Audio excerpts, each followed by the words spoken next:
बिस्मिल्लाहिर्रहमानिर्रहीम, अस्सलाम वालेकुम, good morning and welcome to morning at home. Viewers, उम्मीद है कि आप खैरियत से होंगे और आपकी सुबह खुशगवार गुजर रही होगी। आज आप सोच रहे होंगे कि जुगन तो बहुत ही तैयार हुई है। तैयार होने का रीज़न बेसिकली ये है कि आज हम एक बहुत ही अमेजिंग लिविंग लेजेंड को ट्रिब्यूट पेश करने जा रहे हैं। वो कौन है, उनसे रिलेटेड क्या डिटेल्स हैं, वो ज़रा आगे जाके शेयर करेंगे। बट बड़ा ही एक मेरे ख्याल से दिल को छू जाने वाला और इंफॉर्मेशन बेस्ड और उसके साथ साथ एंटरटेनमेंट बेस्ड आज प्रोग्राम आपके लिए प्लान किया है। बड़े बड़े लोग, उनकी बड़ी बड़ी बातें और फिर उनसे रिलेटेड बातचीत करना मेरे जैसे एक जूनियर के लिए बहुत बड़े ऑनर की बात होती है। और स्पेशली जो हमारे लेजेंड्स इस दुनिया में हैं, ज़िंदा हैं, उनको उनके लाइफ टाइम में ट्रिब्यूट पेश किया जाए तो मेरे ख्याल से वो एक बहुत बेहतर अमल होता है। सो व्यूअर्स, आज मैंने आपसे क्या बात करनी है। हर रोज़ कोई ना कोई पते की बात करने की कोशिश करते हैं और आज बात करनी है अपनी गलतियों से सीखने की। डोंट वरी, मैं लेक्चर नहीं देने वाली, मैं आपके साथ अपनी ही कुछ लाइफ के एक्सपीरियंसेस शेयर करने वाली हूँ। क्योंकि मैं कल सोच रही थी कि हम ज़िंदगी में बहुत सी चीज़ें करते हैं, बहुत से काम करते हैं, बड़े एफ़र्ट्स करते हैं। जो चीज़ें कामयाब, जिन चीज़ों में हम कामयाब हो जाते हैं उन पे हम खुश भी बहुत होते हैं और हमें लगता है कि वो हमारा बहुत बड़ा लर्निंग एक्सपीरियंस होता है। लेकिन मैंने पर्सनली अपनी ज़िंदगी में, और आप देखें ऑनलाइन आजकल इतनी रील्स चल रही हैं, इतनी छोटी छोटी क्लिप्स, वीडियोस, फिर बड़ी बड़ी चीज़ें भी ऑन एयर जा रही होती हैं। मतलब लोगों ने प्रॉपर मोटिवेशनल वीडियोस लगाई हुई होती हैं और ज़्यादातर उनमें एक ही बात होती है कि हम सबसे ज़्यादा अपनी गलतियों से और अपनी मिस्टेक से और अपनी नाकामी से सीखते हैं। कैसे? लाइफ का एक्सपीरियंस ही आपके साथ शेयर करूँगी। बड़ा सा पहले मैंने रेस्टोरेंट खोला शिटाकी के नाम से। नाम इसलिए ले रही हूँ क्योंकि व्यूअर्स अब वो बंद हो चुकी हैं चीज़ें। फिर मैंने फिट कल्चर के नाम से एक एक्सरसाइज स्टूडियो बनाया एंड देन उसके साथ ही एक सैलून बनाया मैग्निफिक के नाम से। अब ये 3 बिजनेसेस मैंने की। गलती उसमें ये थी कि तीनों एक साथ शुरू कर दी। कुछ 2-4 बड़े काम के प्रोजेक्ट्स किए, अच्छे पैसे आए, तो मैंने सोचा कि यार घर तो बना लिया, अल्लाह का शुक्र है, अब कुछ बिज़नेस बनाते हैं, कुछ ऐसा करते हैं जिससे मॉर्निंग शो से और प्लेज से और मेरी मीडिया की लाइफ से हट के पैसे बने। क्योंकि ऑब्वियसली व्यूअर्स देखें, मीडिया की ज़िंदगी की कोई गारंटी नहीं है। आज आपके सब फ़ैन हैं, कल अगर लोगों का मूड चेंज हो जाए, कोई ऐसी बात आपके बारे में वायरल हो जाए जो चाहे सच हो या झूठ हो, आपका करियर बर्बाद हो जाता है। तो क्योंकि ये फील्ड ही कुछ ऐसी है कि कोई गारंटी नहीं होती किसी चीज़ की और पता नहीं होता कि किस डायरेक्शन में ज़िंदगी आपकी जाएगी। और जो मैं अंग्रेज़ी का एक मुहावरा अक्सर आपके साथ शेयर करती हूँ कि dig your well before your thirsty. प्यास लगने से पहले कुआं खोद लें तो इंसान सौखा रहता है। जब आप प्यासे होते हैं तो उस वक्त बंदे की सोचने की सलाहियत ज़ीरो हो गई होती है, तो कुछ करने की या क्रिएट करना तो बहुत ही मुश्किल हो जाता है। सो इस चीज़ को मद्देनज़र रखते हुए, अब ये कोविड से बिल्कुल पहले का वक्त है, कुछ 6 महीने पहले खुला। पहले रेस्टोरेंट ऑलरेडी एक टेक आउट की जगह थी, पार्टनरशिप की 2-4 और चीज़ें सीधी की और फिर वो जो एक टेक अवे की जगह थी या डिलीवरी की जगह थी उसको एक रेस्टोरेंट बना लिया फेज़ 6 DHA में। अच्छा, उस पर रिस्पॉन्स अच्छा आ रहा था। उसी दौरान पार्टनरशिप पे मैंने एक सैलून खोल लिया मैग्निफिक, क्योंकि वो भी एक अपॉर्चुनिटी आई, एक ऐसी सिचुएशन हुई। अच्छा, अब इन सब चीज़ों में अपने पैसे डाले, ये नहीं था कि कोई पार्टनरशिप किया तो लोगों ने पैसे डाले, इन सब चीज़ों में मैंने खुद पैसे डाले और फिर एक स्टूडियो फिटनेस का फिट कल्चर के नाम से स्टार्ट किया। अब ये 3 चीज़ें एक साथ शुरू कर दी। इसमें आप खुद समझ रहे होंगे मिस्टेक मेरी क्या थी, जिसके बारे में मुझे सोचना भी चाहिए था। और सच्ची बात है, मेरी मॉर्निंग शो की टीम ने, कैसर साहब जो हमारे जनरल मैनेजर हैं पाकिस्तान टेलीविज़न नेटवर्क के लाहौर सेंटर के, कैसर साहब ने भी मुझे समझाया कि जुगन, बहुत सी चीज़ों में एक वक्त पे हाथ डाल रही हो, अपने तुम नुकसान खाओगी। मैंने कहा बॉस नहीं, देखें वो फ़लाँ ये देख रहा है, फ़लाँ वो देख रहा है। उन्होंने कहा हर काम जब करते हैं ना जुगन, उसको खुद देखना पड़ता है। अब जैसे ये मॉर्निंग शो है, हमारे हेड कैसर साहब हैं, हमारे प्रोड्यूसर्स हैं सिद्रा एंड उमर, देन अहमद हाशमी हमारे कंटेंट हेड, एक प्रॉपर टीम है। लेकिन देखिए, ऑन एयर मैंने आना है। अगर मेरा प्रोग्राम में कोई इंटरेस्ट नहीं होगा, अगर मैं इसके ऊपर एफर्ट नहीं करूँगी, मैं तैयारी करके नहीं पहुँचूँगी, मुझे जितना मर्जी आप थदियाँ कंटेंट की भेज दें, अगर मैं उसकी तैयारी करके नहीं आऊँगी और अपना काम नहीं उसमें करूँगी तो वो किस तरह चलेगा प्रोग्राम। खैर, कैसर साहब ने भी बड़ा समझाया, मेरी टीम ने भी बड़ा समझाया कि भाई एक साथ इतनी चीज़ें, मुझे आज भी याद है हमारे जो प्रोड्यूसर है सिद्रा, उन्होंने मुझे कहा कि चुकन एकदम से इतनी चीज़ें कर रही हो साथ में, मतलब एक एक करके कर लो तो ज़रा बट खैर उस वक्त इंसान अपनी उसमें होता है, फ्लो में होता है। मैंने स्टार्ट कर दी चीज़ें। हुआ ये कि कोविड हिट किया। अच्छा, जब स्टार्ट किया तो फील भी किया कि यार अपने कितने हिस्से, कितने टोटे करूँ। एक तरफ रेस्टोरेंट की चीज़ें करनी है, दूसरी तरफ सैलून की चीज़ें करनी है, तीसरी तरफ फिट कल्चर को देखना है, अपने फिटनेस स्टूडियो को। खैर long story short viewers, Covid आया, कोविड ने हिट किया। उस दौरान फाइनेंशियल इश्यूज भी बड़े हुए और एंड में और कुछ कोशिश की कि कुछ महीने सैलून के जो एम्प्लॉयज़ हैं उनको बंदा पे भी करे, सारा कुछ करे, लेकिन एंड में मुझे पार्लर बंद करना पड़ा। रेस्टोरेंट में भी आपको पता है जब कोविड शुरू में आया था पहला साल तो लोग होटलों से खाना भी नहीं ऑर्डर कर रहे थे, क्योंकि ये वाली चीज़ थी कि अगर रेस्टोरेंट में किसी को कोविड है और खाना बनता है तो आपको भी कोविड हो सकता है। आप लोगों को याद होगा तो लोगों ने टेक आउट, डिलीवरी सब कुछ बंद कर दिया। रेस्टोरेंट्स तो वैसे ही सारे बंद हो गए, पार्लर्स भी सारे बंद हो गए। उफ व्यूअर्स, मैं आपको, और एक्सरसाइज के लिए लोग अपने घरों में ही एक्सरसाइज कर रहे थे, कोई किसी स्टूडियो में नहीं जा रहा था। व्यूअर्स, मैं आपको बता नहीं सकती वो कितना टफ टाइम था। लाखों का नहीं करोड़ों का नुकसान हुआ। और मेरी, अगर मैं उस वक्त कहूँ ऑनेस्टली, कमर टूट गई और मुझे ज़ीरो से फिर स्टार्ट करना पड़ा तो ये बात गलत नहीं होगी।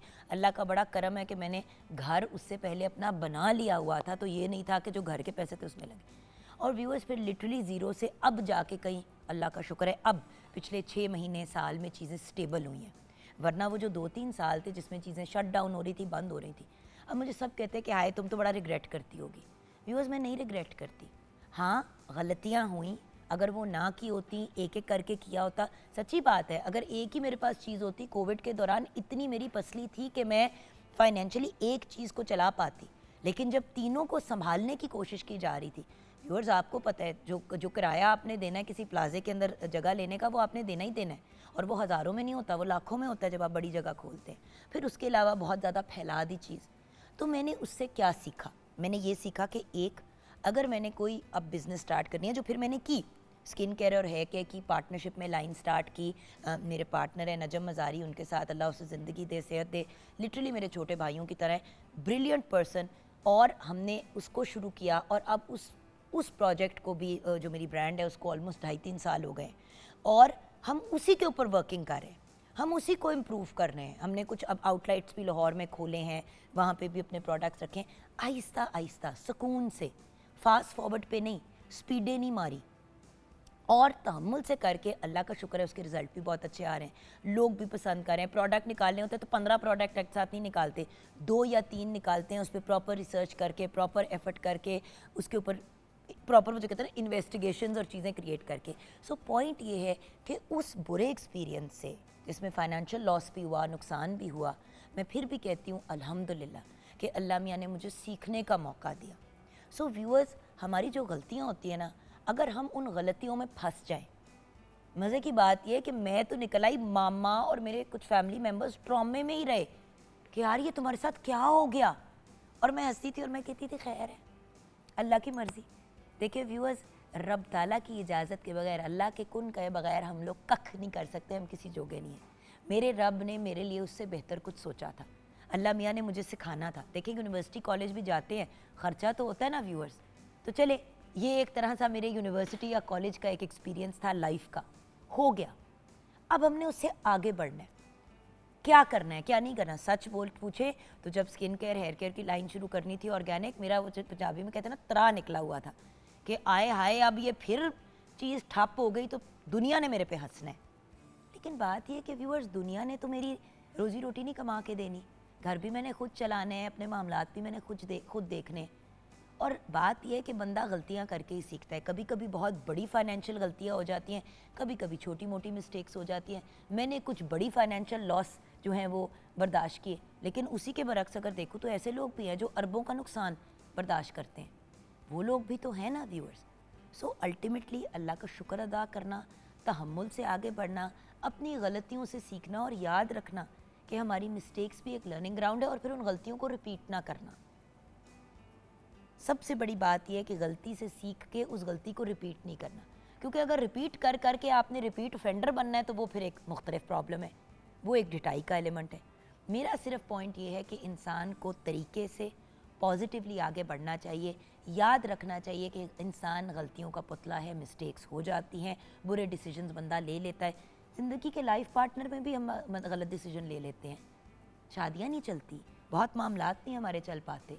हम काम में पार्टनरशिप्स कर लेते हैं, हम फैसला ले लेते हैं। मुझे आज भी याद है मैंने जिस जगह पे ज़मीन ली शुरू में, वो ज़मीन नॉर्मल से ज़रा सस्ती थी। मैंने ये सोचा कि यार मेरा तो बड़ा गुड लक हुआ। असल में बात ये थी कि वो ज़मीन जो थी वो डिस्प्यूटेड प्रॉपर्टी थी, वो अभी क्लियर नहीं हुई हुई थी। उस पर फिर बड़ा अरसा वेट करना पड़ा कि जब तक वो DHA के एंड से क्लियर नहीं होएगी तब तक मैं उस पर बिल्ड नहीं कर सकती। इर्द गिर्द बन गए घर, वो प्रॉपर्टी फंसी रही। लेकिन जब राइट टाइम था तो वो भी बन गया, प्लॉट्स रीअसाइन हो गए, ये हो गया वो हो गया। व्यूअर्स, हम लाइफ में मिस्टेक से सीखते हैं, डिसहार्ट नहीं होना, पॉजिटिव रहना है। गलतियाँ हो गई, छड्डो परा, सीखो, आगे बढ़ो और फिर कॉन्फिडेंस के साथ अगले कदम लो ताकि आप ज़िंदगी में मज़ीद कामयाबी की तरफ बढ़ सकें। आपके ख्याल से Bill Gates, Elon Musk, Steve jobs, इनसे गलतियाँ नहीं हुई, इनसे मिस्टेक्स नहीं हुई?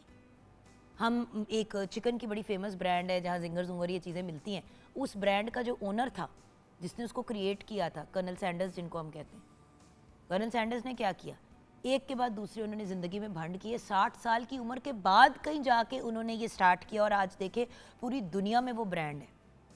सो व्यूअर्स, राइट टाइम पे चीज़ें होती हैं, मिस्टेक्स हो जाती हैं, अप्स एंड डाउन्स आते हैं, but let's not be negative. हमने आगे बढ़ना है। ज़िंदगी आगे बढ़ने का नाम है। जो लोग रुक जाते हैं, ठहर जाते हैं, पानी भी अगर ठहर जाए तो उसमें बदबू पड़ जाती है। व्यूअर्स, आइए किचन की तरफ बढ़ते हैं जहाँ पे मेरी बहुत ही प्यारी दोस्त, हमारी बहुत ही बेहतरीन और ब्रिलियंट शेफ़ तैयबा हमारे साथ हैं। अस्सलाम वालेकुम। वालेकुम अस्सलाम, क्या हाल है? बिल्कुल ठीक भाई, नए यूनिफॉर्म तो आपके बड़े अच्छे लग रहे हैं। Thank you so much. And I like that आपने कलर्स की वेरिएशन भी की है उसमें। Thank you. अच्छा तैयबा जी, हम बात करें गलतियों की। जी, गलती एक होती है 20 साल पहले होती है, उसी का हम रोना रोते ही चले जाते हैं, बिल्कुल। उसको लर्निंग एक्सपीरियंस नहीं बनाते हम। जो कि आपने बड़ी अच्छी एग्जांपल्स भी दी और बहुत अच्छा आज का टॉपिक है। मैं इस पे ये कहना चाहूँगी कि अगर मैं अपनी बात करती हूँ तो आज मेरी जितनी भी अचीवमेंट्स हैं वो मेरी गलतियों की वजह से हैं, क्योंकि मैंने उन गलतियों पे स्टक नहीं हुई, मैंने उन गलतियों से सीखा और मतलब सीखते सीखते जो है और फिर ये सोचा कि जो एक दफ़ा मैंने गलती कर दी है वो मैंने रिपीट नहीं करनी, चाहे वो मेरे प्रोफेशन से रिलेटेड है या मेरी पर्सनल लाइफ से रिलेटेड है। तो आपने जो है वो उन गलतियों पे उनसे सीखते हुए आगे बढ़ जाना है, उन पे स्टक नहीं होना। जहाँ आप स्टक होंगे वहाँ पे आपका लर्निंग जो प्रोसेस है वो रुक जाएगा, क्योंकि आप उसी गलती को लेके जो है वो सोचते रहेंगे और मेरा नहीं ख्याल इससे जो है वो फिर आप कोई लाइफ एक्सपीरियंस जो है वो सीख सकते हैं। बड़ी आपने करेक्ट बात की। देखिए मेरी एक फ्रेंड है, उसकी लव मैरिज हुई। जब उसकी मंगनी भी हुई थी तो हमने उसको कहा कि यार तुम्हारे मियाँ का गुस्सा बहुत तेज़ है जी। वो रोड पे गाड़ी से निकल के मार कुटाई शुरू कर देता है। तो कहती थी नहीं नहीं मैं उनको संभाल लूँगी, वो ठीक हो जाएंगे ठीक हो जाएंगे। खैर वो शादी ज़्यादा अरसा नहीं चली, 6 महीने के अंदर ही उसने उस पर हाथ भी उठाया, गाली गलोच रोड पे बड़ा उसको इसी तरह किया, डिवोर्स हो गई। अच्छा उसने फिर टाइम लिया, उसने फिर कोई 4-5 साल फैमिली प्रेशर डालती रही, शादी कर लो कर लो कर लो, तुम्हारे कौन से बच्चे हैं, ये है वो है, उसने नहीं की। और फिर उसने जब शादी की, उसके पेरेंट्स ने की ही मर्ज़ी से उसने की, उसने कहा जी 1 साल हमारी मंगनी रहने दें, रुखसती नहीं आपने मेरी करनी। उन्होंने कहा तुम क्या हो गया, मतलब व्हाट्स द प्रॉब्लम? उसने कहा मैंने उनको ऑब्जर्व करना है। 1 पूरा साल उसने ऑब्जर्व किया, उनकी टेम्परामेंट देखी उनका, और वो भाई इतने अच्छे इंसान हैं। हमें भी कोई प्रॉब्लम होती है उससे पहले हम उनको फ़ोन कर देते हैं कि भैया ये मसला हो गया हल कर दे। हेल्पफुल, डिसेंट, और सबसे बड़ी बात धीमे मिजाज के, क्योंकि वो खुद भी थोड़ी हाइपर है। तो उसने अपने लिए फिर एक धीमे मिजाज के इंसान का इंतखाब किया और अब माशाल्लाह 3 बच्चे हैं, हैप्पी मैरिड लाइफ है। कभी उस बंदे ने मेंशन भी नहीं किया कि तुम्हारी पहले लव मैरिज हुई थी, डिवोर्स हुई। तो ये भी लर्निंग एक्सपीरियंसेस होते हैं। बिल्कुल। बार बार ज़िंदगी में व्यूअर्स वही गलत डिसीजन नहीं लेनी, सबसे इम्पॉर्टेंट बात ये। जी। अब हम ब्रेक की तरफ भी जाना है और हमने एक ट्रिब्यूट भी पेश करना है। ब्रेक के बाद जब वापस आएंगे तो शेफ़ तैयबाज़ किचन में मुलाकात होगी। व्यूअर्स, आप जानते हैं कि PTV की हमेशा कोशिश रहती है कि अपने लेजेंड्स को याद रखें। आज बब्बू बराल साहब की डेथ एनिवर्सरी है। व्यूअर्स, बब्बू बराल एक बेहतरीन एक्टर, कमेडियन, थिएटर के डायरेक्टर, प्ले राइट और उसके अलावा एक बहुत ही प्यारे हमारे सीनियर आर्टिस्ट थे। मेरा उनके साथ बड़ा एक ख़ास लाड था। मैंने अपने करियर का जब अबाउट 17-18 ईयर्स को जब आगाज़ किया तो एक और चैनल था, उसके ऊपर एक शो हुआ करता था कॉमेडी से रिलेटेड। उनसे मुलाकात उस दौरान हुई। भाई क्या प्यारे स्वीट इंसान, इतने लविंग, इतने हेल्पफुल। आप पैदा तो 1964 में हुए, यानी कि मेरे से काफ़ी एज में बड़े भी थे, सीनियर थे, लेकिन बहुत प्यार और बहुत लाड से पेश आने वाले। अब्बू अयूब अख्तर आपका असल नाम था। 18 साल की उम्र में आपने अपने फ़नी करियर का आगाज़ किया। स्टेज ड्रामा शर्तिया मिठे से आपने बहुत शोहरत हासिल की। एक्टिंग के अलावा स्टेज ड्रामे भी आपने लिखे, स्टेज के अलावा फिल्म और टीवी पे भी अपने फ़न का आपने लोहा मनवाया। And don't forget as comedian बहुत से शोज़ का हिस्सा भी बने, जिनमें से एक मैं भी खुशकिस्मत थी होस्ट करने को। 16 अप्रैल 2011 में आपकी डेथ हुई। दुआ है कि अल्लाह पाक पप्पू बराल के दर्जात बुलंद फरमाए, आमीन। बहुत प्यारे, बहुत मीठे इंसान। जब भी उनकी डेथ एनिवर्सरी होती है या उनकी कोई भी चीज़ देखती हूँ तो पप्पू भाई की बड़ी याद आती है। और एक बात बताऊँ व्यूअर्स, बहुत लोगों के काम आने वाले, बहुत हेल्पफुल, बहुत ही अच्छे इंसान। तो इसीलिए मुझे तो कोई डाउट नहीं है कि अल्लाह पाक उनके दर्जात इंशाल्लाह बुलंद ही करेंगे, लेकिन आपसे भी रिक्वेस्ट करना चाहूँगी उनके लिए दुआ ज़रूर कीजिएगा। ब्रेक की तरफ जाएंगे, ब्रेक के बाद जब वापस आएंगे तो शेफ़ तैयबाज़ किचन में मुलाकात होगी।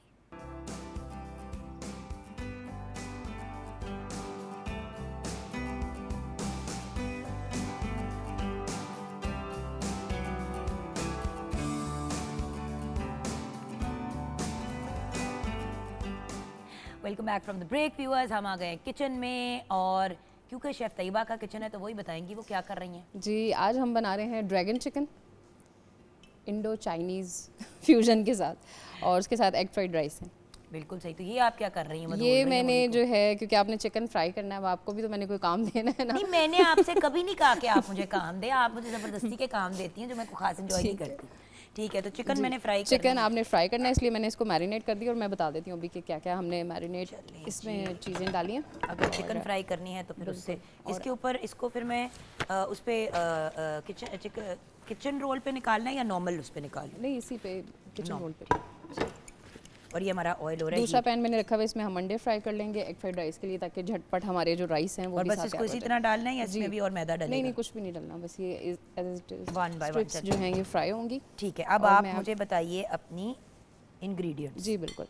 ड्रैगन चिकन के लिए मुर्ग का गोश्त हमने लिया है 1 किलो बोनलेस, अंडा 1 अदद, केचप 2 कप, चिली पेस्ट 2 खाने के चम्मच, सफ़ेद तिल 1 खाने के चम्मच, तेल हस्बे ज़रूरत, नमक हस्बे जायका, काली मिर्च 1 चाय का चम्मच, चिकन पाउडर 1 चाय का चम्मच, सोया सॉस 1 खाने का चम्मच, कॉर्नफ्लोर 3 से 4 खाने के चम्मच, अदरक 1 चाय का चम्मच, लहसुन 1 चाय का चम्मच, प्याज 1 से 2 अदद, शिमला मिर्च 1 अदद, और सुर्ख मिर्च जो है, बेल पेपर जो होती है वो भी 1 अदद। अच्छा, सबसे पहले मैं आपको ड्रैगन चिकन का बता देती हूँ। ड्रैगन चिकन में ये बता दूं कि जब आप स्ट्रिप्स फ्राई करनी है प्लीज़ 1 बाय 1 डालें, क्योंकि जब आप इसको एक साथ वो उल्टा देते हैं ना लोग जल्दी में, तो वो फिर उसकी वो वाली क्रिस्पी लुक आती नहीं। बिल्कुल। अच्छा, ड्रैगन चिकन के लिए सबसे पहले मैंने चिकन जो है उसको स्ट्रिप फॉर्म में काट लिया, बोनलेस चिकन मैंने यूज़ किया इसमें, और उसकी जो मैरिनेशन है वो मैं आपको बता देती हूँ। उसमें मैंने मैदा 1 चम्मच और उसके साथ कॉर्नफ्लोर, थोड़ा सा मैंने इसमें सॉल्ट ऐड किया है, काली मिर्च ऐड किया है, 1 अंडा ऐड किया है, और इसको अच्छे से मिक्स कर लिया है, जो कि अभी जोगन फ्राई कर रही हैं। और इसकी जो सॉस है उसकी तरफ हम आ जाते हैं। सॉस के लिए जो है मुझे केचप चाहिए, और सबसे पहले मैं क्या करूँगी, एक पैन में थोड़ा सा ऑयल लेके हम चॉप जो गार्लिक है उसको हम सौते कर लेंगे। उसमें हम जो स्पाइसेस ऐड करेंगे उसमें है सॉल्ट, चिकन पाउडर, काली मिर्च, उसके साथ हम केचप ऐड करेंगे जो कि मेरे पास 2 कप है, उसके साथ सोया सॉस ऐड करेंगे, और उसके बाद जो है इसको सॉस को हम रख लेंगे। और मीनवाइल जब हमारा चिकन फ्राई हो जाएगा तो हमने अपनी वेजिटेबल जो है उनको भी सौते कर लेना है, जिसमें अनियन है और शिमला मिर्च मैं इस्तेमाल कर रही हूँ, रेड बेल पेपर है। ये सब चीज़ें जो है मैं सौते करके इनको भी रख लूँगी, और उसके बाद हम इसकी सैम्पलिंग करेंगे, जिसमें चिकन हम सॉस में ऐड कर देंगे, साथ वेजिटेबल ऐड कर देंगे, और एग फ्राइड राइस की तरफ आ जाते हैं। उसमें मैंने जो चावल है, वो जो हमारा हम ऑयल गर्म कर रहे थे उसमें मैंने अभी एग को क्या करना है, उसको स्क्रैम्बल करना है जी, और उसको फिर निकाल लेना है। बिल्कुल, क्योंकि फिर हम फ्राइड राइस जिस वक्त बनाएंगे ना, उसको फिर वो जल्दी भी हमारे बन जाएंगे, क्योंकि एग जो है वो हमारा तैयार होगा। एग फ्राइड राइस के लिए चावल 1 किलो, अंडे 5 से 6 अदद, सफ़ेद मिर्च 1 चाय का चम्मच, सोया सॉस 2 खाने के चम्मच, गाजर 2 अदद, हरा प्याज 1 कप, चिकन पाउडर हस्बे ज़रूरत, काली मिर्च 1 चाय का चम्मच, तेल हस्बे ज़रूरत। अब इसमें राइस मैंने क्या किया, उनको पहले बॉईल करके रख लिया ताकि वो ठंडे हो जाएं, और जिस वक्त हमने स्टार्ट करने हैं बनाने तो हम क्या करेंगे, एक बड़ी सी वोक लेके, कढ़ाई जो होती है खुले मुँह वाली, उसमें हमने जो है थोड़ा सा ऑयल ऐड करना है, उसमें हम अपनी गाजर ऐड कर देंगे, थोड़ा सा वो नरम हो जाएगी जिस टाइम, उस वक्त हम उसमें जो है वो राइस ऐड कर देंगे। अभी आपने किसी किस्म का कोई फ्लेवर उसमें टेस्ट नहीं ऐड करना। राइस ऐड करके उसके ऊपर से हम स्प्रिंकल करेंगे इसमें चिकन पाउडर और थोड़ा सा जो है वो सॉल्ट, ज़्यादा नहीं क्योंकि मैंने चावल बॉईल करते हुए उसमें ऐड कर दिया था। सोया सॉस ऐड करेंगे, जो हमने फ्राई एग हैं वो इसमें हम ऐड कर देंगे और साथ में जो है हम इसको अच्छे से टॉस करेंगे और जब अच्छे से ये मिक्स हो जाएगा तो फिर इसमें एंड में हम जो है हरा प्याज, जो हमारे पास 1 कप है, वो हम ऐड कर देंगे और इसको थोड़ा सा हम ये हमारा दम दे देंगे। ऑमलेट जो है जी। अब ये इसके अंदर डाल दूं? बिल्कुल अच्छा, इसमें येलो कलर आपने डाला जी, है, बिल्कुल राइट? और इसको बस हमने स्क्रैम्बल करना जी, है स्क्रैम्बल करना है इसको और फिर किसी चीज़ में हम इसको निकाल के बिल्कुल। उसके बाद हम अपने एग फ्राइड राइस बनाने की तरफ चले जाएंगे। जी। अच्छा व्यूअर्स, मैं ये भी आपको दिखाना चाहूँगी कि ये देखिए हमने चिकन को क्योंकि अलग-अलग डाला है तो वो उसके पीसेस भी अलग-अलग हैं। 2 स्लॉट्स में कर लें। क्या करते हैं कि कढ़ाई में तेल कम होता है, चिकन ज़्यादा होती है, तो एज अ रिज़ल्ट वो सब चिपक जाती है। ये देखें। अच्छा, और ये हम किस में निकालेंगे?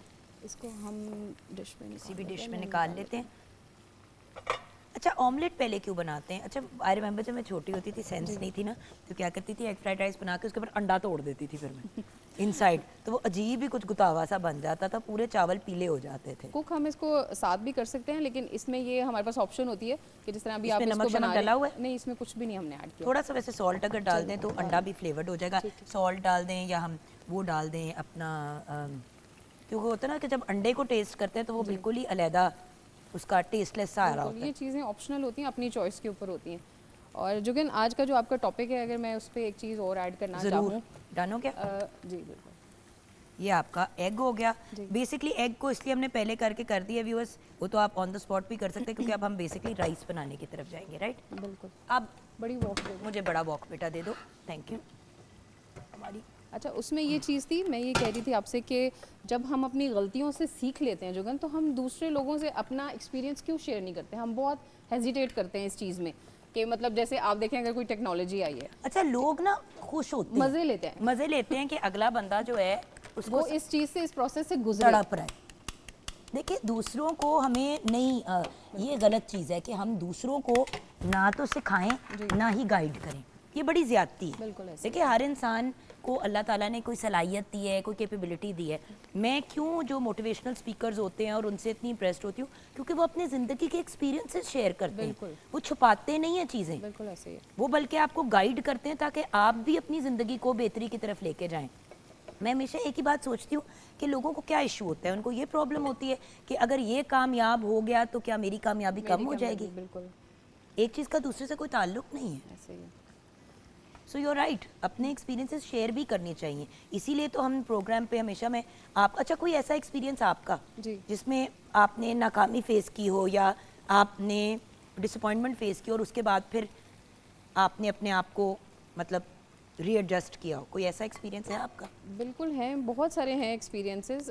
मतलब उसमें ये था कि स्टार्ट में जिस वक्त मैंने रेस्टोरेंट ज्वाइन किया तो सबसे पहले मैंने पाकिस्तानी कुजीन से स्टार्ट लिया क्योंकि घर से वही मैंने सीखा हुआ था, उसी का एक्सपीरियंस था।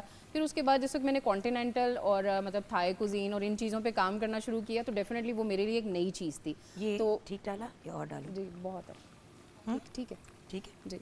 अच्छा। हाँ तो जी। उसमें ये है कि मैंने बहुत सारे फिर जो चैलेंजेस हैं उनको फेस किया क्योंकि ऑब्वियसली मेरे सीनियर शेफ़ थे, मेरे उस्ताद थे, टीचर्स थे, उन्होंने तो कोई खैर कसर नहीं छोड़ी मुझे सिखाने में। लेकिन मतलब मैंने जब वो स्विच की ना अपनी कुजीन, मतलब पाकिस्तानी कुजीन से जब मैंने शिफ्ट किया तो उस वक्त मुझे बहुत प्रॉब्लम और बहुत मैंने ज़ाहिर है मिस्टेक्स भी की और लेकिन बहुत सीखा उनसे। देखो, शुक्र गलतियाँ तो अल्हम्दुलिल्लाह। ज़िंदगी का हिस्सा हैं, सीखना is the most important thing. अच्छा, ये कितना और करना है? ये बस हो गया, डन। हो गया जी। अच्छा, अब हम आ जाते हैं अपने राइस की तरफ। जी। तो राइस में अब हमने क्या करना है? राइस में हम इसमें ये जो कैरेट्स मैंने चॉप की हुई ये ऐड कर देंगे।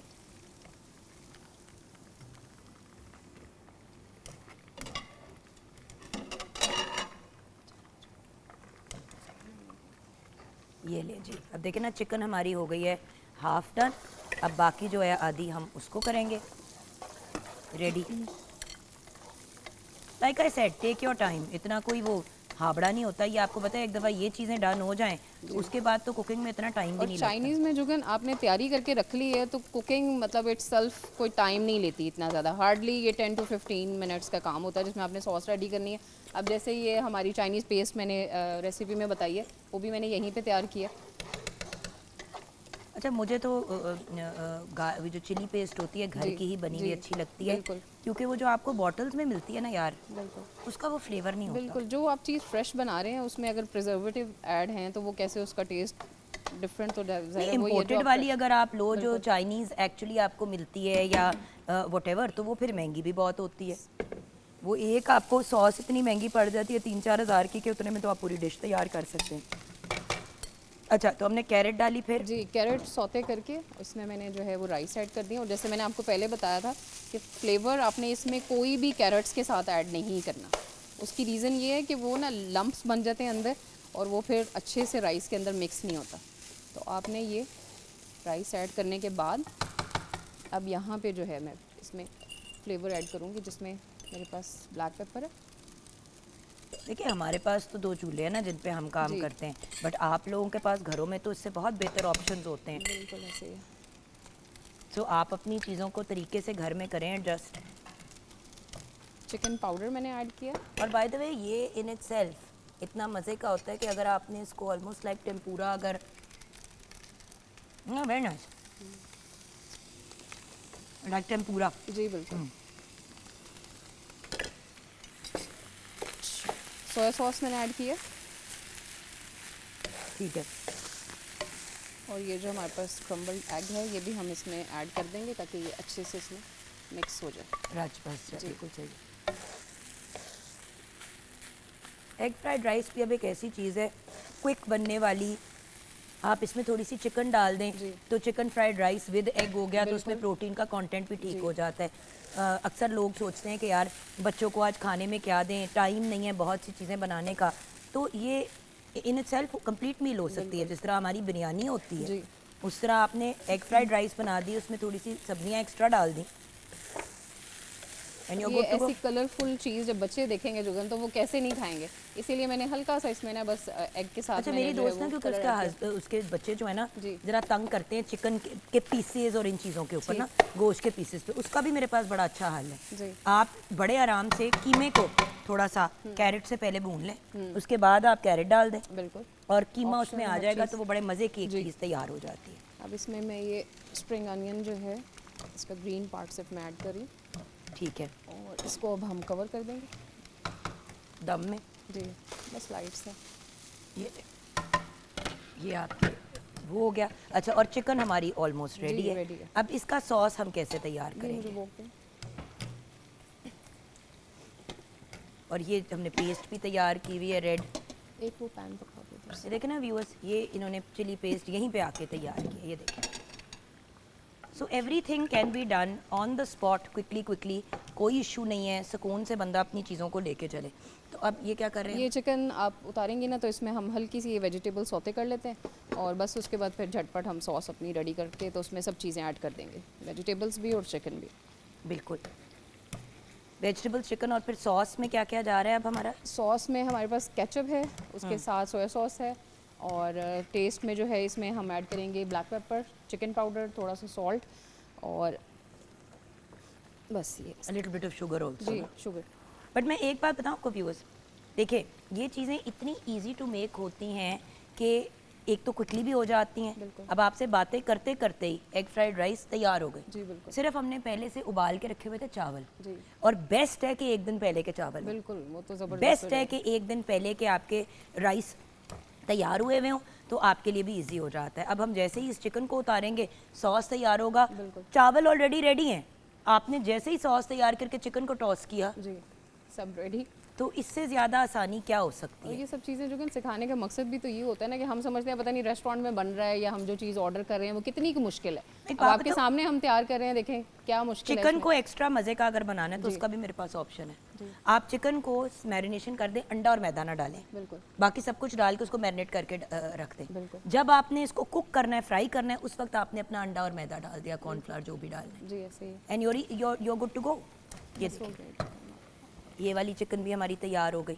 अब हम इस चूल्हे के ऊपर शिफ्ट हो जाएंगे और अपना वो करेंगे। लेकिन खैर जैसे कि व्यूअर्स आपके साथ शेयर किया था कि आज हम ट्रिब्यूट पेश कर रहे हैं एक बहुत ही ब्रिलियंट लिविंग लेजेंड को। अल्लाह उनको ज़िंदगी दे, सेहत दे।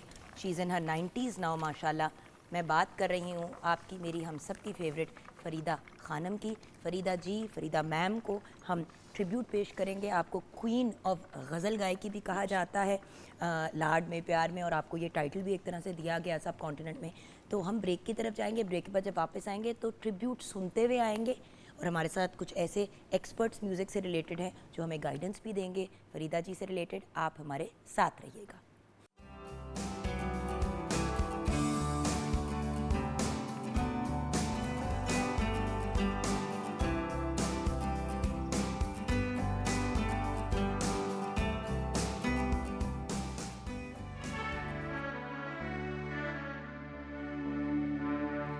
आज जाने की जिद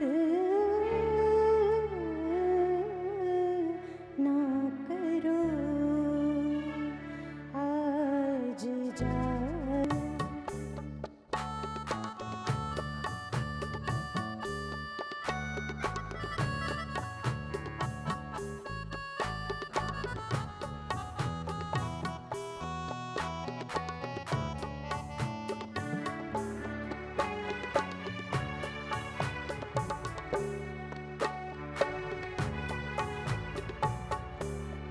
तुम ही सोचो जरा, क्यों न रोके तुम्हें। जान जाती है जब उठ के जाते हो तुम, जान जाती है जब उठ के जाते हो तुमको अपनी कसम जाने जा। बात इतनी मेरी मान लो, आज जाने की जिद ना करो।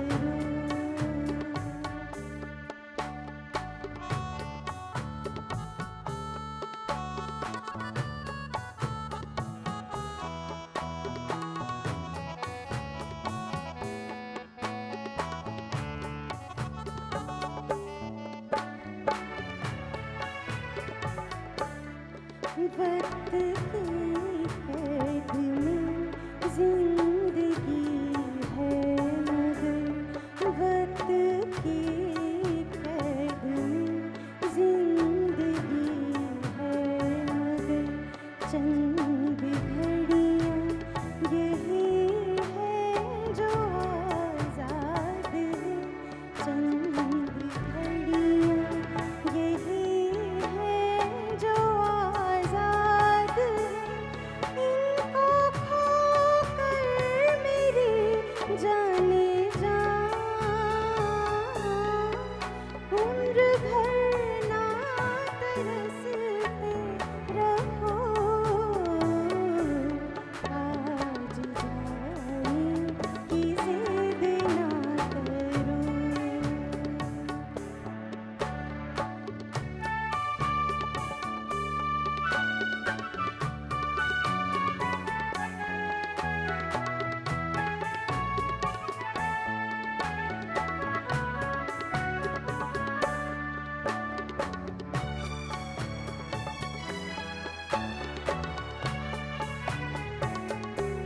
कितना मासूम रंगीन है ये समा, हुस्न और इश्क की आज मेराज है, हुस्न और इश्क की आज मेराज है।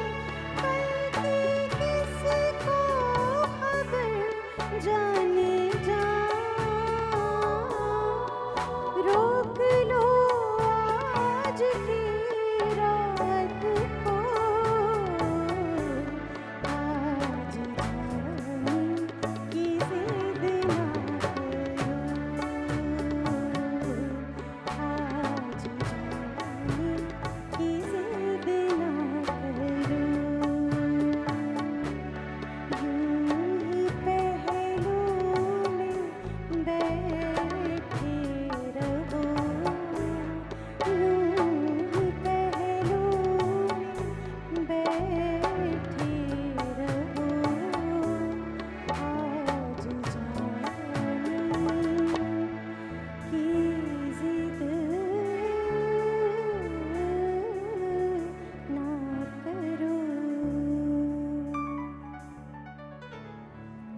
भाई क्या बात है, एब्सोल्युटली ब्रिलियंट, बहुत ही खूबसूरत, माशाल्लाह माशाल्लाह। व्यूअर्स, आपने सुना अभी मुगीरा अहमद को, बहुत ही ब्रिलियंट। एक्चुअली मज़े की बात यह है कि आप एक साल फ़रीदा ख़ानम जी की शागिर्दी में रही हैं, उनकी स्टूडेंट रह चुकी हैं और माशाल्लाह आप ख़ुद प्रोफेसर के लेवल पे हैं, असिस्टेंट प्रोफेसर हैं of musicology department in Kinnaird college for women and of course एक बेहतरीन और टैलेंटेड सिंगर। अस्सलाम वालेकुम मुगीरा जी। और ऑफ कोर्स इनके साथ ही जिनके बगैर हमारा प्रोग्राम नामुकम्मल होता है, उनकी बात करनी भी बहुत ज़रूरी है। Naveed Nawaz on the keyboard, Mohammad Iqbal खुद एक बहुत सीनियर आर्टिस्ट गिटार पे, Jaggu Khan and other senior artist हमारे ढोलक पे, then Shahid Ali on the tabla and Sajid Ali on the drums. सबको वेलकम करना चाहूँगी, शुक्रिया आपका। आज व्यूअर्स, जैसे कि आप जानते हैं, हम ट्रिब्यूट पेश कर रहे हैं लिविंग लेजेंड फ़रीदा ख़ानम साहिबा को। अल्लाह उन्हें लंबी ज़िंदगी दे, सेहत वाली ज़िंदगी दे और हम जैसे नालायकों के सर पे सलामत रखें, आमीन। और हमें उन्हें ट्रिब्यूट पेश करने के लिए एक और बड़ी प्यारी पर्सनालिटी ने ज्वाइन किया है। फ़लक एजाज़ भी हमारे साथ है, ब्रिलियंट एंड टैलेंटेड सिंगर हैं। और फ़लक की सबसे प्यारी बात यह है कि जब भी हमने कभी ट्रिब्यूट पेश करना होता है किसी को, तो मुगीरा कभी ना नहीं करती। It's a beautiful thing about her कि जब हम कहते हैं, फ़लक कहती है सीनियर को ट्रिब्यूट, हाजिर। अस्सलाम वालेकुम फ़लक। वालेकुम अस्सलाम। अब व्यूअर्स, कितनी मज़े की बात है कि एक लिविंग लेजेंड को ट्रिब्यूट देने के लिए खुद एक लेजेंड हमारे साथ हैं म्यूज़िक की दुनिया के। माशाल्लाह एक बहुत ही ब्रिलियंट क्लासिकल म्यूज़िक टीचर, जिनका नाम हर बंदा जो पिछली जनरेशन से भी है और कमिंग जनरेशन से भी है, इनका नाम जानता है, सब इनके फैंस हैं। और being a classical music teacher, आपको लाइफ टाइम अचीवमेंट अवार्ड से भी नवाजा गया, नेशनल अवार्ड्स भी मिले, इंटरनेशनल अवार्ड्स भी मिले। माशाल्लाह इन्होंने इतने ज़्यादा आर्टिस्ट को तैयार किया आगे बढ़ने के लिए, जिनको हम किंग मेकर कहते हैं। कुछ किंग्स होते हैं, कुछ किंग मेकर्स होते हैं। तो आज हमारे साथ उस्ताद परवेज़ पारस हैं, जो खुद एक किंग मेकर हैं। अस्सलाम वालेकुम। वालेकुम सलाम जी। ट्रिब्यूट तो हम फरीदा जी को पेश कर रहे हैं, लेकिन कैसे हो सकता है सर कि आप हमारे साथ हो तो हम आपका प्रॉपर इंट्रोडक्शन ना। हाँ, ये तो मेरे लिए भी ज़र्रा नवाजी है, उनकी बड़ी बात है कि एक बहुत बड़ी लेजेंड उनके बारे बात की जा सके। और एक ऐसे लेजेंड जिनके साथ आपका अपना भी बड़ा पर्सनल और प्यारा ताल्लुक है। अब बहुत जाहिर है हमारा एक बड़ा उनसे ताल्लुक है। आजकल को कुछ देर से मुलाकात नहीं हो सकी, लेकिन बड़ी मुलाकातें रहीं और उनको ज़ाहिर दुनिया पसंद करती है। तो हम तो वैसे भी ज़ाहिर मेरा ताल्लुक दरअसल तो क्लासिकल से है, गाया तो बड़ी मुद्दत से कम, लेकिन वो सिखाना, लेकिन हम सुर के गाहक हैं। क्या बात है। तो फ़रीदा ख़ानम ऐसा नाम है जहाँ वो क्लासिकल गायिका हैं और उसको क्लासिकल को गज़ल में उन्होंने ढाला, लेकिन जिस तरह उन्होंने लफ्ज़ को सुर के लिबादे में समेट के उन्होंने पेश किया और उसको लय में ऐसा डाला कि बहुत कम नज़र आता, और उसमें एक फीलिंग भी, सेंसेशन भी मौजूद है। उस्ताद परवेज़ और फ़रीदा ख़ानम की मुलाकात पहली कब हुई और कैसे हुई? अब पहली मुलाकात दरअसल मेरे उस्ताद, उनका नाम था छोटे गुलाम अली खान। माशाल्लाह। तो फ़रीदा ख़ानम जो उनके उस्ताद आशिक अली खान साहब, वो पटियाला घराने के तान कप्तान फ़तेह अली खान के बेटे थे। बिल्कुल। तो जिस तरह फ़रीदा ख़ानम उन्होंने हमें बताया कि वो 1933 में कलकत्ते में अपनी बड़ी बहन मुख्तार बेगम के साथ, तो वहाँ वो बताने उन्होंने हमें बताया ग्वालियर घराने के सेंधे खान थे। उनसे इब्तिदा में वो बताती हैं कि सुर का लगाव सीखा। तो मेरे उस्ताद तालीम कराया करते थे, तो फ़रीदा ख़ानम भी उधर आती जाती थी। तो ये बात 40-45 साल पुरानी बात है। माशाल्लाह। तो बड़ी मुलाकातें रहीं। उसके बाद कई जगह बीनिश परवेज़ शी साहब की बेटी हैं, बड़ा तवील अरसे मुझसे सीखती रही, आजकल कुछ ड्रॉप है। तो वो बीनिश भी फ़रीदा जी को अपना उस्ताद समझती है गज़ल गायकी। रूहानी उस्ताद। रूहानी माशाल्लाह। रूहानी सामने भी सामने भी वैसे भी सीखा। वैसे भी। वैसे तो फरीदा जी वो किसी भी जाहिर है, वो तो रूहानी तो सबके लिए वो है। तो उनके यहाँ भी आना जाना, कई बार भी इनको उन्होंने समझाना, हमारी कई बार डिस्कशनें, तो इस तरह ये पहली मुलाकात दरअसल छोटे गुलाम अली खान साहब के साथ रही। उसके बाद फिर ऑनवर्ड बीच बीच में मुलाकातें होती रहीं, तो इस तरह वो है। बिल्कुल सही। अच्छा मुगीरा जी, फरीदा जी का आगाज़ करियर का कुछ उनकी हिस्ट्री हमारे साथ शेयर करेंगी आप? जी बिल्कुल।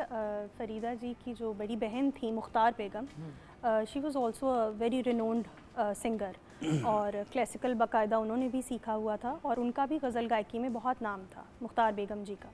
और उनसे जो भी बात हुई, वो कहती हैं जब मैं छोटी थी बचपन में, तो मुझे बिल्कुल सीखने का कोई ख़ास शौक़ नहीं होता था, तो उस्ताद लालच देते थे कि कैंडी देंगे, और वो आवाज़ अच्छी थी क्योंकि उस्ताद आशिक अली ख़ान साहब, जैसे कि पारस साहब ने अभी ज़िक्र किया है, तो वो उनके उस्ताद थे, और बाकायदा उन्होंने उनको क्लासिकल में जो है वो तालीम दी। एंड आई थिंक गज़ल गायकी जो उनकी है वो इतनी इन्फ्लुएंस्ड है क्लासिकल से, विच इज़ ख़याल गायकी, कि उनका वो पूरा का पूरा जो एक फ्लेवर है और उसकी सारी एम्बेलिशमेंट्स वो उनकी गज़ल में नज़र आती हैं। एंड आई थिंक कहीं भी कोई गज़ल गाता है ना, तो वो फ़रीदा जी के इन्फ्लुएंस के बग़ैर, उनकी गज़ल के इन्फ्लुएंस के बग़ैर गज़ल शायद ही कोई गाता हो, क्योंकि वो एक तो पाकिस्तान में भी और इंडिया में भी, पैदाइश उनकी इंडिया की है बेसिकली, और पार्टीशन के बाद फिर वो पाकिस्तान जो है वो माइग्रेट करके आई अपने बाकी सिबलिंग्स के साथ, और यहाँ पर रेडियो पाकिस्तान से उन्होंने जो है वो बाकायदा आगाज़ किया, और लातादाद कॉन्सर्ट्स इंडिया में पाकिस्तान में दोनों जगह उनको बहुत सराहा जाता है। आज भी उनकी गज़ल वहाँ के यंग सिंगर्स जो हैं वो उसको गा रहे हैं और सुन रहे हैं। तो आई थिंक जो क्वीन ऑफ गज़ल गायकी या क्वीन ऑफ गज़ल सिंगिंग का जो टाइटल है वो सब कॉन्टिनेंट में फ़रीदा खानम जी के पास है। बिल्कुल। तो आई थिंक गज़ल उन जैसी शायद ही किसी ने गाई। और आपका पर्सनल भी उनके साथ बड़ा एक्सपीरियंस है, जी, उसकी तरफ बिल्कुल। मैं ज़रूर आऊँगी कि बिल्कुल, आपने उनको एज ए बिल्कुल। टीचर कैसे पाया, एज अ स्टार। मैं अक्सर ये सोचती हूँ कि जो लोग इतने बड़े सुपर स्टार्स बन जाते हैं, जब लोग उनकी शागिर्दी में आना चाहते हैं, तो वो क्या एक एलिमेंट होता है और कितना मुश्किल होता है, क्योंकि हज़ारों लाखों लोगों की ख्वाहिश होती है कि ख्वाहिश उनकी होती है। शागिर्दी में आए। बड़े कम खुशनसीब लोग होते हैं, जैसे आपके पास सर अगर कोई आ जाए तो वो किस्मत की बात है, हर बंदे की भी आप तक रसाई नहीं है। सो फलक, आप क्या कहोगे बेटा? मैं यही अगेन एक बहुत बड़े लेजेंड को ट्रिब्यूट पेश करने का मौका। यही मेरी, मैं समझती हूँ, गुड लक है कि मैं इतनी बड़ी लेजेंड हस्ती को ट्रिब्यूट करने के लिए आज दोबारा यहाँ पे आई हूँ। तो मैं वही, मेरे अभी हाथ पाँव इतने ठंडे हो रहे हैं ना टेंशन से कि मैं इतनी बड़ी आर्टिस्ट को कैसे गाऊंगी। उन्होंने जो भी गाया इतना अच्छा गाया, और मेरी बहुत फेवरेट हैं। और देख लें मेरी कंडीशन ये है कि मेरी टांगें भी कांप रही हैं और हाथ भी बिल्कुल ठंडे हो रहे हैं कि मैं कैसे गाऊंगी। लेकिन ये है कि कोशिश करूंगी कि मैं उनको गा सकूं। बहुत बड़ा नाम, और मेरी बड़ी खुशनसीबी है कि मैं आज उनको ट्रिब्यूट पेश करने के लिए आई हूँ। सर ये बताइए कि एक नो डाउट क्वीन ऑफ गज़ल का टाइटल आपने हासिल किया, लेकिन एक शुरुआत भी तो होती है एक इंसान की। बाकियों से अपने आप को उन्होंने मुख्तलिफ कैसे बनाया? आप एज ए टीचर बेहतर जानते हैं। ये उनमें बहुत- ऐसा क्या था जो जब फरीदा खानम आई तो बाकी सब मध्यम बढ़ गए? वो ये बहुत अच्छा सवाल है। वजह न कि पहले बड़ी देर तो क्लासिकल गाती थी रेडियो पे, बड़े मुश्किल राग उन्होंने गाए, राग नारायणी, कामोद जैसे राग। तो वो करते करते वो कहने लगी कि रोशनार बेगम गाया करती थी। वो रोशनार बेगम बहुत तैयार थी, फरीदा खानम बहुत सुरीली और सुर का लगाव अपनी जगह था। वो उन्होंने वही ख्याल गायकी और ठुमरी की गायकी जो है और मुश्किल लयकारी गज़ल में डाल दी। अब जो गज़ल गायकी मेरे नज़दीक ये है कि लफ्ज़ जो है ना, लफ्ज़ को प्रोमिनेट करना है। सही। ताल तो बजता ही है, बड़े बड़े शुरू में वो बड़े मुश्किल तबला नवाज़ों के साथ गाती थी। आशिक करतारपुरी थे, पैट्रिक एंथनी भी उनके साथ बजाए, और कई लोग, लेकिन सबसे ज़्यादा उनके साथ बुल्ली खान थे। वो बड़े तैयार तबला नवाज थे। ज़्यादातर वो उन्होंने तबला बजाया, रिकॉर्डिंग्स में भी बड़ी बड़ी रिकॉर्डिंग्स, कई बार क्लासिकल रिकॉर्डिंग्स भी हमारे सामने बुल्ली खान ने, तो उन्होंने वो जो लयकारी थी वो उसको लफ्ज़ को प्रोमिनेंट करने के लिए, लोगों तक पहुंचाने के लिए, उस लयकारी को, वो जो ख्याल गायकी और ठुमरी की थी उसको उन्होंने गज़ल में ढाला और एक अलग ही मैदान बन गया। एक्चुअली ये वो ज़माना था मेरे ख्याल से सर, जब उस्ताद, आप कितने भी बड़े आर्टिस्ट हो जाते थे, उस्ताद आपका होता था कोई ना कोई, आप सीखते रहते थे, चाहे वो उस्ताद आपसे उम्र में भी छोटा हो, आप सीखते ज़रूर थे। दूसरी चीज़, आप अपने म्यूजिशियंस और अपनी टीम के बगैर कुछ नहीं थे। आपके मखसूस लोग होते थे, आप उनके साथ प्ले करते थे, क्योंकि वो आपके एक इशारे से समझ जाते थे कि क्या है, और आप एक साथ सिंक होते थे। बिल्कुल, बिल्कुल। अब ज़माना ये है कि एक कल्ला आर्टिस्ट निकलता है, ना किसी से सीखता है, ना कुछ और करता है, और सीखने का अमल तो सारी ज़िंदगी जारी रहता है। तो यही है ना, देखें कि फरीदा खानम उन लोगों में से हैं कि जिन्होंने सुर का रियाज जो है, बिल्कुल वही बात है कि आज के दौर के आर्टिस्ट क्या कर रहे हैं, ये आपके भी सामने है। जितनी देर तक अलिफ बे पक्की ना हो या ABC, तो कैसे आप वो कोई लिखेंगे आर्टिकल या शायरी कैसे होगी? बिल्कुल सही, इसी तरह सुर को पक्का करने के लिए घंटों रियाज करना पड़ता, बिल्कुल, सालों सालों साल और सारी घंटों जिंदगी, सालों। और फिर कई- फर्क भी महसूस होता है सर। फरीदा जी बताती है कि आशिक अली खान बड़ी सख्ती से सिखाते, कई बार सोटी पकड़ के, तो वो रियाज कराना अस्थाई अंतरे, एक एक अस्थाई अंतरा, कई कई महीना एक एक अस्थाई अंतरे की एक एक फ्रेज कॉम्बिनेशन वो पक्की कराते, तो वो उनके गज़ल में काम आ गई वो सारी चीज़ें। बिल्कुल सही। तो सर आपकी इजाज़त से एक ब्रेक की तरफ बढ़े।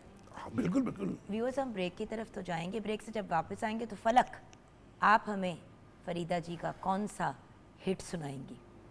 तेरे प्यार में रुस्वा होकर। क्या बात है। तो हम जाएंगे ब्रेक की तरफ, एक ट्रिब्यूट ही पेश करते हुए to the great living legend Farida Khanam साहिबा। ब्रेक से आएंगे तो फलक से कुछ सुनते में आएंगे, लेकिन अभी मुगीरादीन जी ने ये नहीं हमें बताया कि उनकी पहली मुलाकात फरीदा जी से कब और कैसे हुई। ये सब बातचीत और ये मामलात होंगे एक ब्रेक के बाद।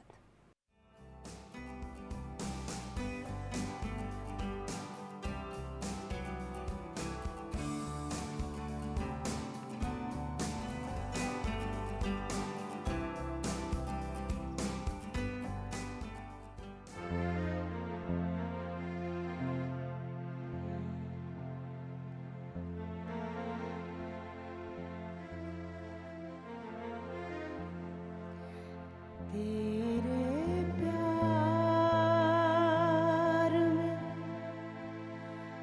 रुसवा होकर जाए कहाँ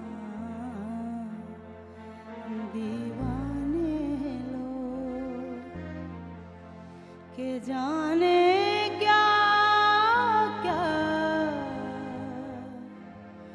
पूछ रहे हैं, ये जाने पहचाने लोग तेरे प्यार में रुसवा होकर जाए कहाँ दीवाने लोग के जाने क्या क्या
तुमसे प्यार जताने लो के जाने क्या क्या पूछ रहे हैं ये जाने पहचाने लो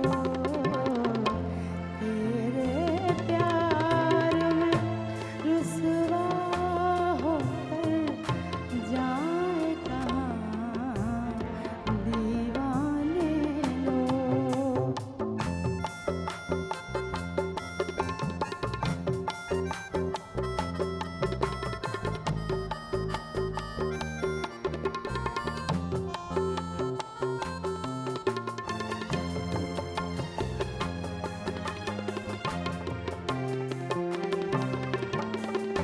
कैसे दुखों के मौसम आए कैसी आग लगी यारो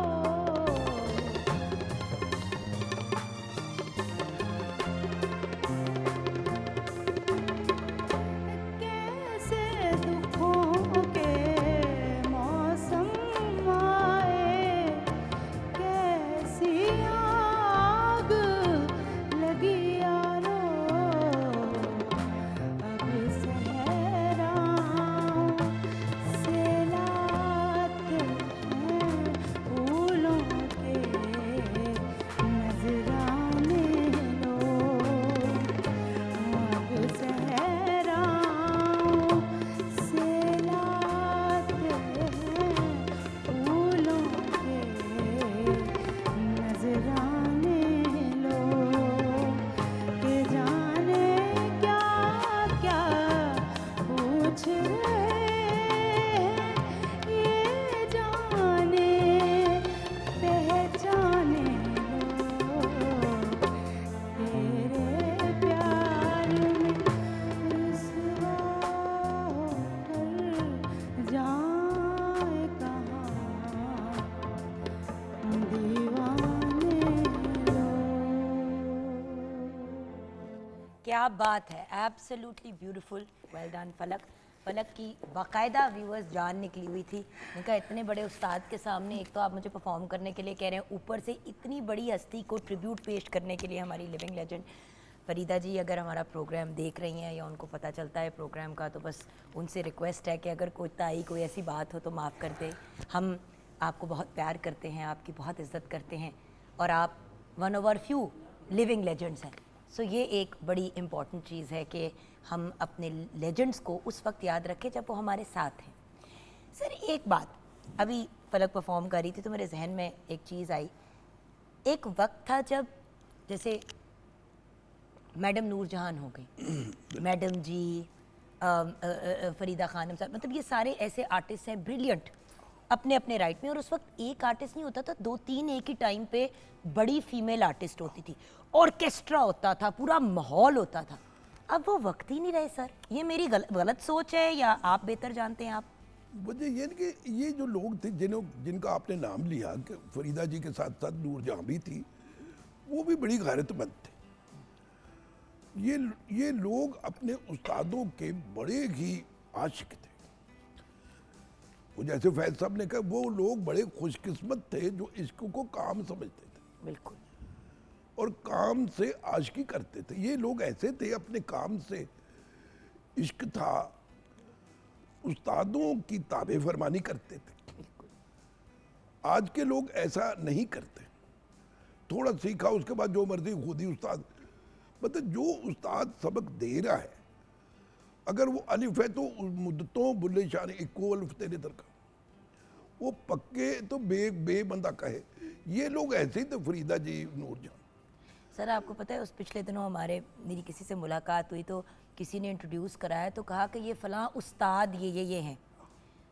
अब वो लड़का कोई 30 साल का भी नहीं होगा जो अपने आप को उस्ताद बुलवा रहा था अपने मैनेजर से। तोबा मैं उसकी शक्ल देख रही हूँ तो मैंने ऑब्वियसली उम्र में भी मेरे से छोटा, और मुझे पता है कि अगर वो उस्ताद के लेवल होता, पीटीवी पे बैठी हूँ, कुछ तो पता होता कोई तो उसने बात की तो उसने कहा हाँ मुझे सब उस्ताद ये उस्ताद वो। बाद में मैंने उसे बड़े प्यार से कहा, मैंने कहा बेटे उस्ताद वो है जिसको लोग उस्ताद माने, बिल्कुल ये ऐसे ही, स्टार वो है जिसको लोग स्टार माने। बिल्कुल स्टार वो तो आप घर पे बैठ के अपने आप को जितना मर्जी स्टार बुला ले। यही ना। अब देखें ना कि मेरी उम्र आप अंदाजा कर ही रहे हैं, काफ़ी हो गई। नहीं सर, उस्ताद बनता है आपके नाम के साथ। तो वो, लेकिन हमें तो ये बड़ी शर्मिंदगी होती है जब हम अपने उस्तादों को याद करते हैं ना। बिल्कुल। उस्ताद छोटे गुलाम अली खां तो मेरे उस्ताद थे, बड़े गुलाम अली खां, आशिक अली खां, बल्कि सलामत अली खां, नज़ाकत अली खां, मानत अली, फतेह अली, रोशन और बेगम, जब उनको याद करते कि वो कैसे उस्ताद थे, उमेद अली खान साहब, तो ये लोग हमारे लिए उस्ताद थे, एक रास्ता देने वाले लोग थे। तो हमें तो खुद शर्मिंदगी थी कि हम कहाँ से उस्ताद बन गए। इस उम्र में भी लोग उस्ताद कहते ही हैं, कई शागिर्द हैं, नामवर शागिर्द भी हैं, लेकिन हमें उस्ताद कहलवाना अच्छा नहीं लगता। नहीं सर, आपको कहलवाना अच्छा नहीं लगता क्योंकि वो कहते हैं ना, जो पीछे से रजे हुए होते हैं उनके ये मसाइल नहीं होते। आपको पता है आप क्या हैं और दुनिया आपको उस्ताद कहती है, लेकिन अपने आप को एक्चुअली मसला पता है क्या है व्यूअर्स, लोगों को ना बहुत जल्दी पड़ गई है अपने आप को मनवाने की, लेकिन मनवाने का भी एक तरीका होता है। मुगीरा आप जानती हैं, आप बाकायदा वही जैसे आपने कहा कि लोग कहें कि अच्छा, कि ये उस्ताद हैं। लोग अच्छा कहें, तो ये तो नहीं कि किसी के लोगों को, ऑडियंस को, सुनने वालों को पैसे दें जब मजबूर करें कि अच्छा कहें। और सर ये नहीं है कि लोगों की कमी है, मसला ये है कि सिंगिंग की तरफ तो बहुत से लोग आ रहे हैं, लेकिन वो इस काम से इश्क नहीं करते। ये उन्होंने सिर्फ स्टार बनना है, वो चाहते हैं हमारी बहुत सी फोटोएं लगे, हम बहुत से पैसे कमाएं, हम कॉन्सर्ट करें। ये नहीं समझते कि एक बड़ी पीक काटनी पड़ती है यहाँ पहुँचने के लिए। मैं तो कहता हूं, चले ना आप ज्यादा राग सीखें, मतलब बहुत ज्यादा स्थायी राग ना, लेकिन कम कम सुर का जो सफर है वो इतना मजबूत हो जाए, उसको लय में ढाल के, तो वो खूबसूरत हो जाता है। गजल और ख्याल गायकी में इतना ही फर्क है कि उसमें ख्याल में गमक ज़रा ज़्यादा है, ख्याल का लहजा भी मेरे हिसाब से खूबसूरत होना चाहिए। बिल्कुल। मतलब गज़ल के तो लफ्ज़ होते ही है ना, तलफ़ुज़ का ध्यान रखना है। ख्याल में भी अल्फाज के तलफ़ुज़, लहजे अगर खूबसूरत हों, तानों को पलटों के हिसाब से डिज़ाइन किया जाए, तो वो फरीदा खान भी बन जाते, आप समझे। तो वो इसी तरह पेश करती थी। सही। आपकी मुगीरा जी पहली मुलाकात फरीदा जी से कब और कैसे हुई, और फिर आप उनकी शागिर्दी में कैसे आई? क्योंकि एक साल इतनी बड़ी हस्ती से सीखना, लोग तो एक दफ़ा ऐसे लोगों की, आप जैसे लोगों की सर कंपनी में बैठ जाए तो बहुत बड़ी बात होती है, तो आपको तो साल मिला उनके साथ। बिल्कुल। तो कुछ पहली मुलाकात और उसके बारे में बताइए। पहली मुलाकात का ये कि सबसे पहले तो मेरा गज़ल में बहुत, मुझे जैसे जुनून की हद तक शौक़ था, गज़ल सीखने का भी और गज़ल गायकी का अभी भी है। और आपकी प्यारी बात तो हाँ। यही है कि अब आप खुद टीचर के लेवल पे हैं और आप अभी भी उसी तरह एक्साइटेड होती हैं। मेरा ख्याल है जो इससे पिछला सवाल आपने किया था ना उस्ताद वाला, मेरा ख्याल है जो इंसान सीखने की तरफ आता है ना, वो गैरतमंद हो जाता है, उसको शर्म आनी शुरू हो जाती है कि आप अभी कहाँ हैं, और मतलब ये इतना बड़ा समंदर है कि मेरा ख्याल है कि हम तो चंद एक कतरे ही शायद उसके अभी अब्जॉर्ब कर सकें।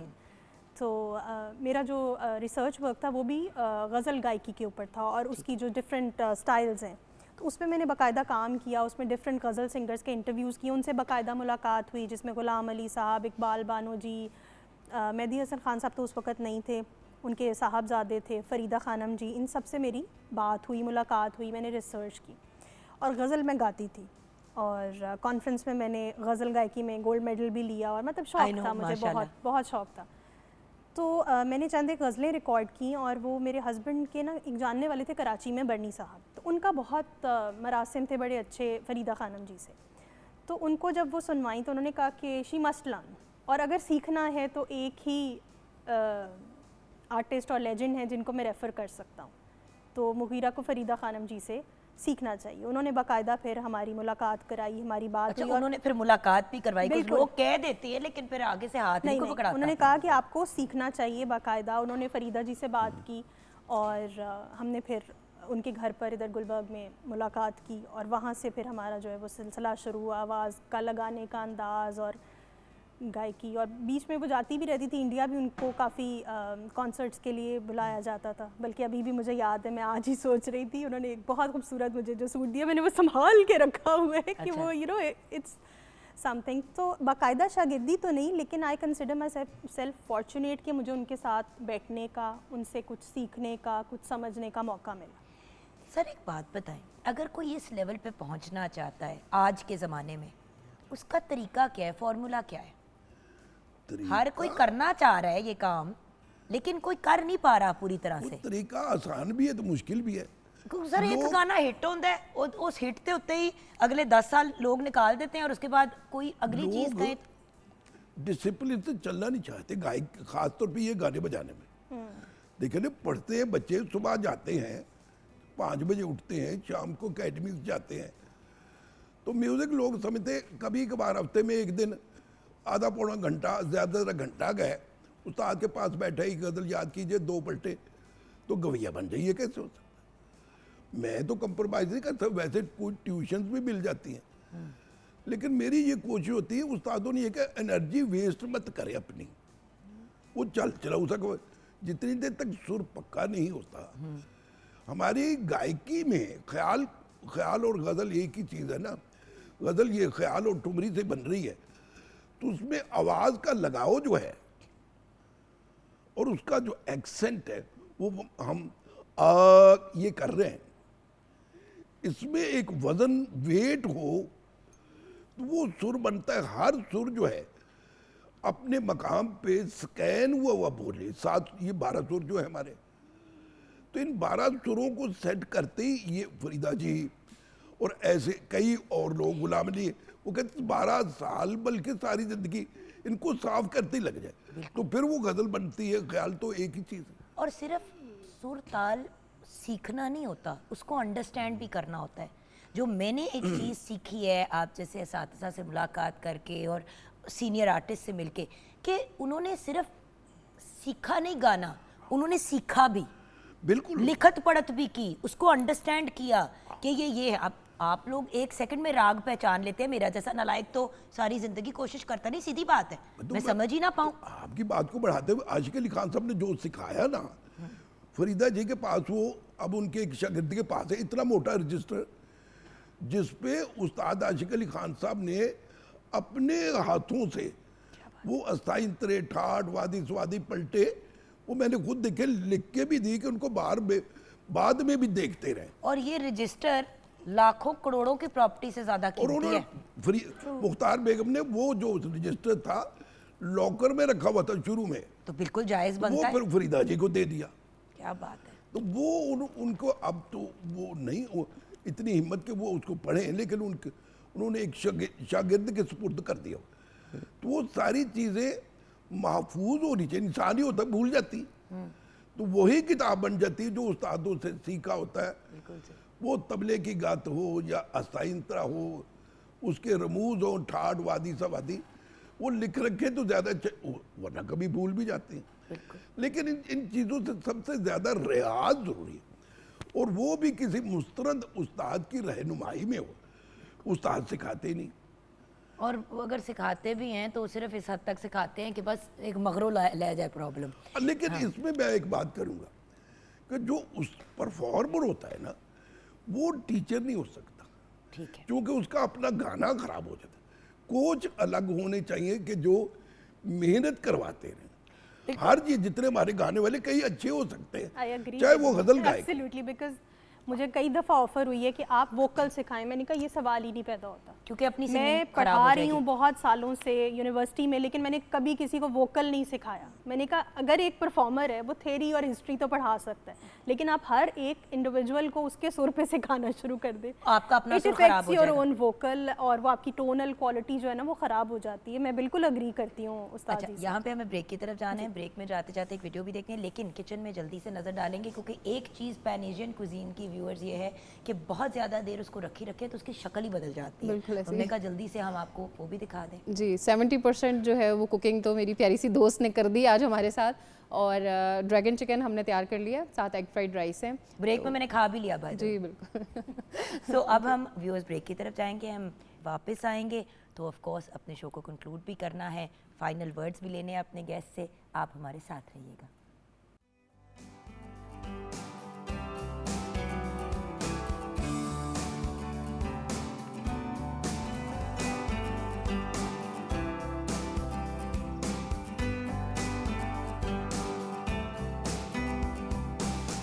जी हाँ viewers, welcome back from the break. एक छोटी सी कोशिश की कि लिविंग लेजेंड फरीदा खानम साहिबा को ट्रिब्यूट पेश करें। छोटा मुंह बड़ी बात, हमारा क्या लेवल कि हम इतनी बड़ी पर्सनालिटीज़, इतनी बड़ी हस्तियों को जिनको अल्लाह ताला ने इतनी इज़्ज़त दी है कि हम उन्हें ट्रिब्यूट पेश करें, लेकिन हमारी एक कोशिश ज़रूर थी। आई होप कि आपको पसंद आई होगी। जी फलक, एंड में आप क्या कहेंगी?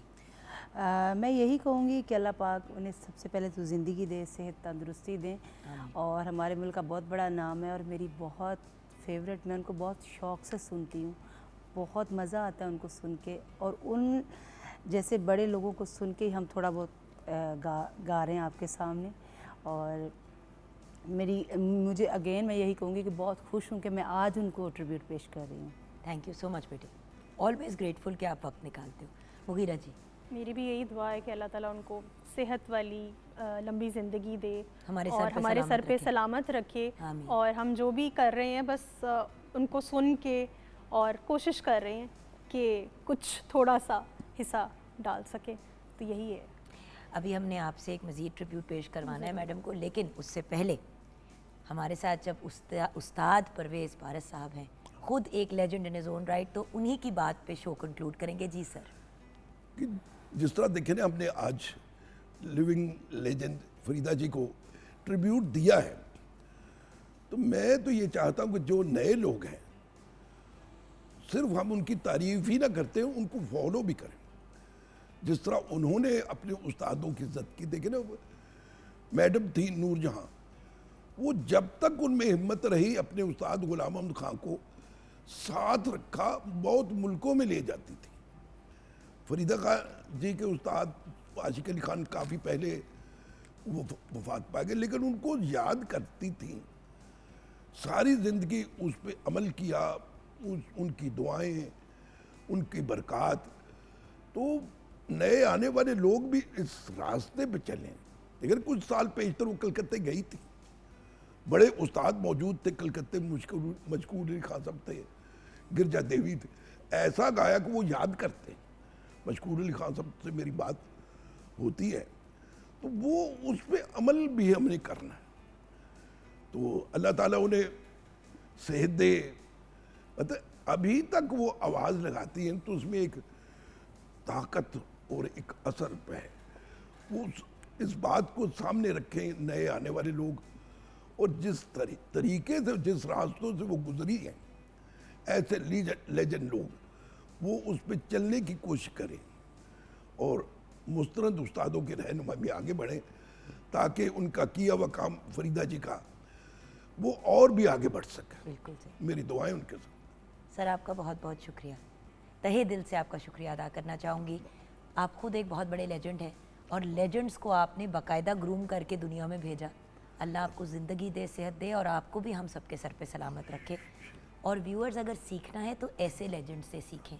मुझे पता है कि इतने बड़े, इतने सीनियर लोग जो होते हैं उनके पास वक्त कम होता है, सारा कुछ अपनी जगह है, लेकिन ये वो लोग हैं जिनसे हमें सीखना है।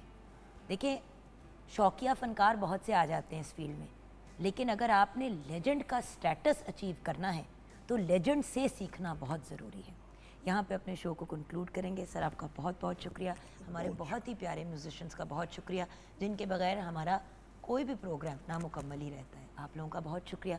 मुगीरा जी, एंड में क्या ट्रिब्यूट पेश करेंगे? फ़रीदा जी की गज़ल की कंट्रीब्यूशन की बात हुई तो एक गज़ल उनकी, वो इश्क जो हमसे रूठ गया, अथर नफीस की लिखी हुई और मास्टर मंजूर की कंपोजिशन है, तो वो सुनाऊंगी। क्या बात है जी मैम।